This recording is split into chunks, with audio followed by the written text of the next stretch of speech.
In the summer of 1894, two Asian empires sent soldiers into Korea.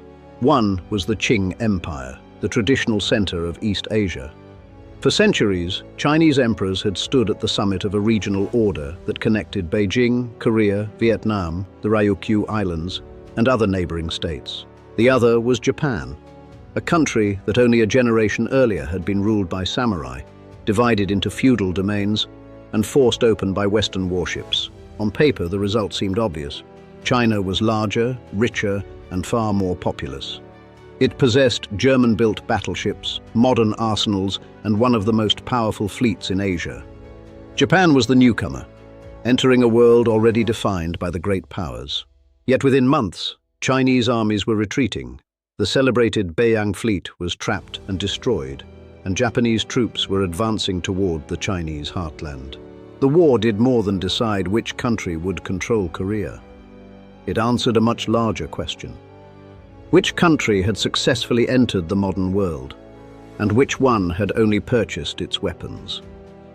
For centuries, China's leaders had not thought of their country as merely one nation among many. China was the Middle Kingdom, the political and cultural center of civilization. Neighboring rulers sent tribute to the Chinese emperor. In return, they received recognition, trading privileges, titles, and access to the prestige of the Chinese court. This system was not a modern empire with fixed borders and direct administration. It was a hierarchy built from ceremony, diplomacy, trade, and the belief that the Chinese emperor occupied a unique position in the world. Korea held an especially important place within this order.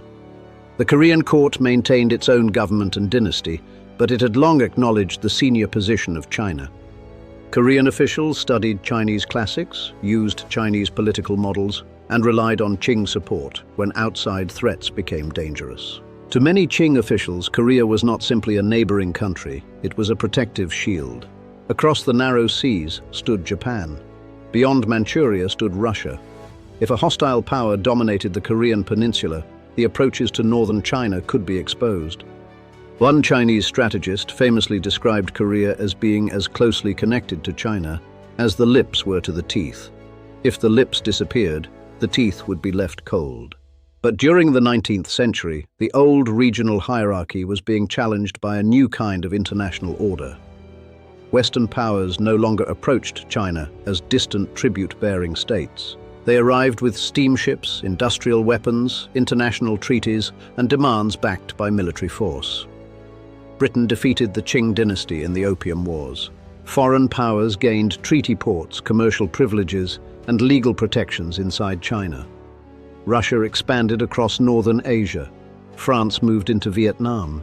The Qing court understood that the world was changing, but it did not yet agree on how much China itself needed to change. Across the sea, Japan faced the same danger. In 1853, American warships commanded by Matthew Perry entered Japanese waters and demanded that Japan open its ports. Japanese leaders could see what had happened to China.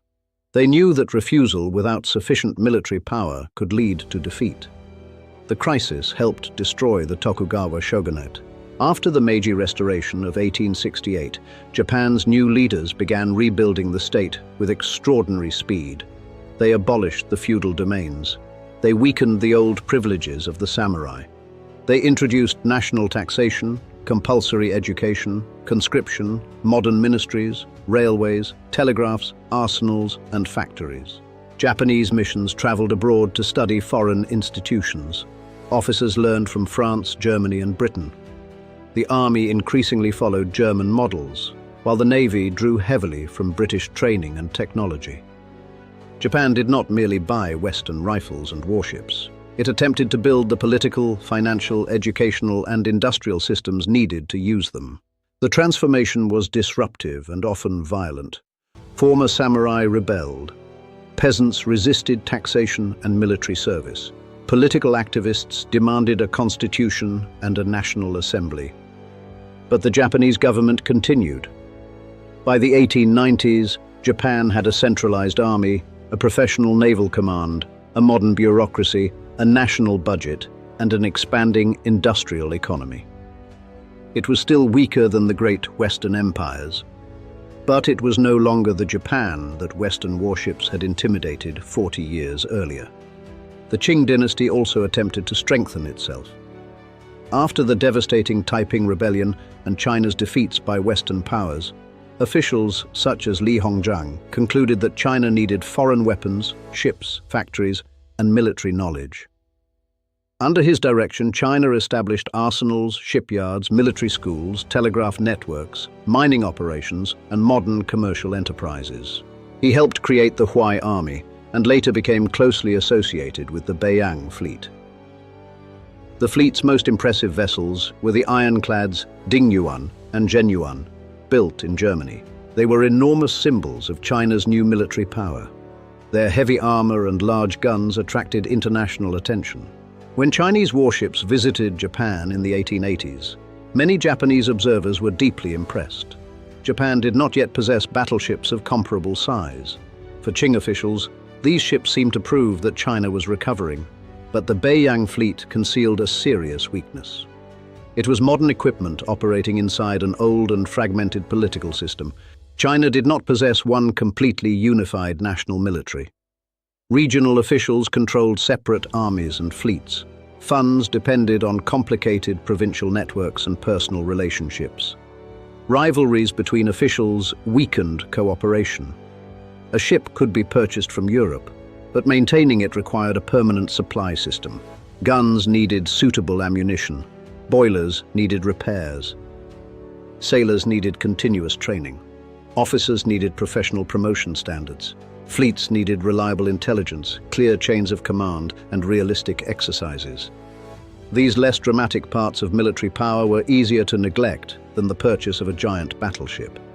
Corruption contributed to the problem, but corruption alone does not explain the defeat. The deeper issue was that military modernization had remained uneven and compartmentalized. The Qing state had added modern machines without fully rebuilding the institutions around them. Japan's reforms, by contrast, had reached much further into the structure of the country. The difference between the two systems would be tested in Korea. During the 1870s and 1880s, both China and Japan increased their influence over the Korean court. Some Korean officials wanted cautious reform under Chinese protection. Others believed that Korea had to follow Japan's example and transform rapidly. Political struggles inside Korea became entangled with the rivalry between Beijing and Tokyo. In 1884, a group of pro-Japanese Korean reformers attempted a coup. It collapsed after Chinese troops intervened. The incident nearly produced a war. In 1885, Li Hongzhang and Japan's Ito Hirobumi negotiated the Convention of Tianjin. Both countries agreed to withdraw their forces from Korea and notify the other before sending troops there again. For the moment, conflict was postponed. But the agreement did not answer the central question. Was Korea still part of a Chinese-centered regional order? Or was it an independent state that Japan could reshape? In 1894, a massive uprising brought the rivalry back to life. The Donghak movement had emerged in Korea amid rural poverty, official corruption, heavy taxation, and resentment of foreign influence. Its teachings combined religious, social, and political ideas, attracting large numbers of peasants. When Donghak forces defeated government troops and threatened the capital, the Korean court requested assistance from China. The Qing government sent soldiers and notified Japan as required by the earlier agreement. Japan responded by sending a much larger force of its own. Then the immediate reason for intervention began to disappear. The Korean government reached an agreement with the rebels and asked both foreign armies to leave. China was prepared to discuss a withdrawal. Japan refused. Japanese leaders argued that Korea required sweeping reforms. Japanese troops seized control of the royal palace and supported the installation of a new Korean government. That government then requested the removal of Chinese forces. What had begun as an intervention against a rebellion had become a struggle over Korea's political future. The Japanese and Chinese governments had not yet formally declared war when fighting began. On July 25, 1894, Japanese warships encountered Chinese vessels near Pungdo. During the fighting, the Japanese cruiser Naniwa, commanded by Togo Heihachiro, confronted the British-owned transport ship Kowshing. The incident immediately attracted international attention because the transport sailed under a British flag. But after legal debate, Japan largely escaped foreign punishment. The episode revealed that the conflict would not be managed according to the old rituals of East Asian diplomacy. Japan was acting as a modern imperial state, using international law when it was useful and military force when it was possible. Days later, both governments formally declared war. Their declarations revealed two completely different visions of Korea. China described itself as defending a dependent state connected to the Qing dynasty through long-established obligations. Japan declared that Korea was an independent country whose freedom had been obstructed by China. Japan's language sounded modern and anti-imperial. Its actions were already placing Korea under Japanese control. The first decisive land campaign unfolded around Pyongyang. Chinese forces constructed defenses around the city, but their command was divided. Units had arrived from different regions and did not always cooperate effectively. Japanese armies advanced from several directions. On September 15th, after a coordinated assault, Japanese troops captured Pyongyang. Chinese forces withdrew northward across the Yalu River. 2 days later, the naval battle that would become the most famous clash of the war began near the mouth of that river. On September 17th, the Beiyang Fleet encountered the Japanese combined fleet. The Chinese fleet possessed the two heavily armored battleships, Dingyuan and Zhenyuan. The Japanese fleet had no direct equivalent, but Japanese cruisers were generally faster. Their quick-firing guns could send out shells at a higher rate. The Chinese formation was poorly coordinated. Signals became difficult to read once smoke covered the battlefield. Several Chinese ships were exposed to concentrated Japanese fire. Ammunition problems also weakened the Chinese response. Yet the battle was not a simple story of Chinese sailors refusing to fight. Many fought with extraordinary determination. Captain Deng Shichang commanded the cruiser Jiyuan. As Japanese fire damaged his ship, he turned toward the enemy to ram. Before the Jiyuan could reach its target, it was struck, exploded, and sank. Deng went down with his ship. Of the hundreds of men aboard, few survived. Other Chinese vessels continued fighting despite severe damage. The armored Dingyuan and Zhenyuan absorbed repeated hits and remained afloat. But by the end of the battle, 5 Chinese warships had been lost, while Japan had lost none. The Beiyang Fleet had been driven into a defensive position. The fate of the fleet was finally decided at Weihaiwei. The harbor had been designed as one of the Beiyang Fleet's principal bases. Coastal guns guarded the entrance from attack by sea. But Japan did not rely on a frontal naval assault. Japanese troops landed on the Shandong Peninsula, advanced overland, and captured the forts from behind. Guns that had been positioned to defend the harbor were turned against the Chinese ships inside it. At night, Japanese torpedo boats entered the anchorage. The Dingyuan was damaged and eventually scuttled. By February 1895, the Beiyang Fleet had ceased to exist. The Zhenyuan was captured and later entered Japanese service. This was not simply the destruction of several ships. It was the collapse of an illusion. For decades, Qing officials had pointed to modern weapons as evidence that China could strengthen itself while leaving the deeper order unchanged. The war demonstrated that modern military power was not an object. It was an organization. As Chinese forces collapsed, the Qing court turned to Li Hongzhang to negotiate peace. The war demonstrated that modern military power was not an object. It was an organization.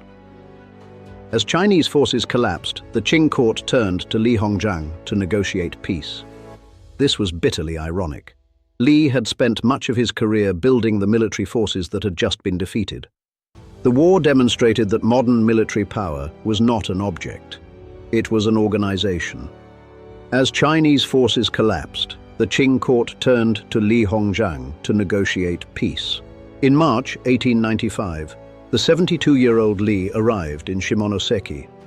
Across the negotiating table sat Ito Hirobumi, one of the chief architects of Meiji Japan. The two men had met 10 years earlier as representatives of comparable powers. Now, the balance was completely different. Lee attempted to delay the talks, but he had very little military leverage. Then, on March 24th, a Japanese nationalist approached him in the street and shot him beneath the left eye. Lee survived.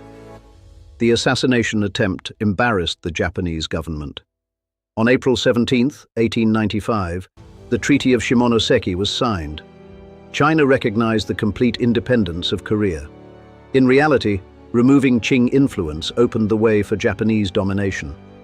China ceded Taiwan, the Penghu Islands, and the Liaodong Peninsula to Japan. It agreed to pay an indemnity of 200 million Kuping taels of silver. Japan used the money to accelerate industrial development and expand military capacity.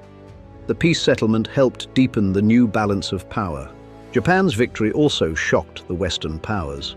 Russia, France, and Germany soon pressured Japan to return the Liaodong Peninsula to China. Japan reluctantly agreed. To many Japanese, this triple intervention was humiliating. Japan had defeated China, but was still treated as inferior by European empires.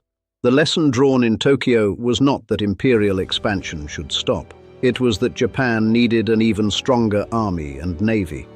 A decade later, Japan would fight Russia and defeat another empire. For China, the humiliation soon became worse. Foreign powers rushed to take advantage of it. The consequences inside China were profound. Japan's victory was proof that an Asian country could transform itself, and that China had failed to do the same. Young scholars began to question whether the self-strengthening movement had gone far enough. Perhaps the bureaucracy was too slow. Perhaps the state needed constitutional reform. Kang Youwei and other reformers urged the Guangxu emperor to act. In 1898, the emperor launched the 100 Days Reform. The movement was soon crushed by conservative forces surrounding Empress Dowager Cixi, but the demand for fundamental change did not disappear. Revolutionary organizations expanded. Sun Yat-sen and his supporters increasingly argued that China needed not simply stronger officials, but a new political order. The war also transformed the meaning of national survival. Taiwan experienced the consequences directly. When the Qing government ceded the island, officials and local leaders resisted. The short-lived Republic of Formosa was declared, and fighting continued as Japanese forces occupied the island. Japan would rule Taiwan for the next 50 years. In Korea, the promise of independence also proved deceptive. Japanese influence intensified after the Chinese withdrawal. In 1905, Japan made Korea a protectorate. 5 years later, Japan formally annexed the peninsula. The war that had supposedly secured Korean independence had instead cleared the path toward colonial rule. The center of strategic power in East Asia had begun to move away from Beijing and toward Tokyo. But the deeper lesson was not simply that Japan had better ships. Japan's victory showed that modernization could not be confined to military hardware. A modern fleet required a modern tax system. The center of strategic power in East Asia had begun to move away from Beijing and toward Tokyo. But the deeper lesson was not simply that Japan had better ships. Japan's victory showed that modernization could not be confined to military hardware. A modern fleet required a modern tax system. A modern army required mass education, national conscription, transportation networks, professional command, and industrial production. Modern power depended on the ability of a government to reorganize society. Japan had carried out much of that reconstruction. Qing China had attempted to strengthen parts without transforming the whole. In 1894, many people still believed that China was the natural center of East Asia. 1 year later, that belief was no longer sustainable. The old order did not end in a formal announcement. It ended in the smoke above the Yalu River, in the trapped harbor at Weihaiwei, and across a negotiating table in Shimonoseki. China's defeat began a period of desperate reform. and national crisis. Japan's victory marked its transformation into an imperial power. The war changed the direction of East Asian history for the next half-century. It proved that buying modern weapons was not the same as building a modern country, and it marked the moment when East Asia's old center of power began to fall, and a new one rose in its place.